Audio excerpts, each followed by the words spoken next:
Step 1. Pre-assemble washers onto bolts in sequence. Organize components systematically.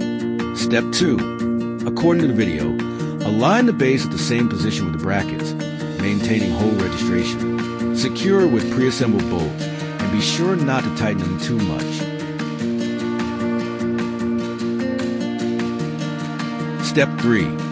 Position 4 assembled brackets at marked roof locations, ensuring full contact with door frame upper contours. Step 4. Establish crossbar position for video.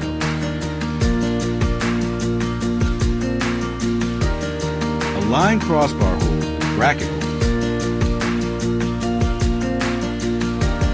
Secure with pre-assembled bolts.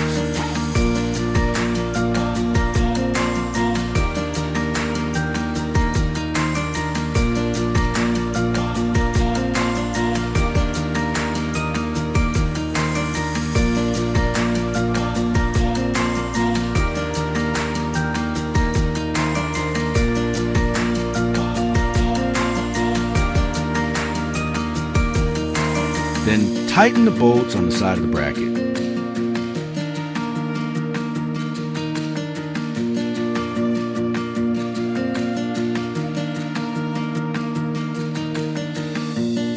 Step 5. Insert the plugs into the holes at both ends of the two crossbars.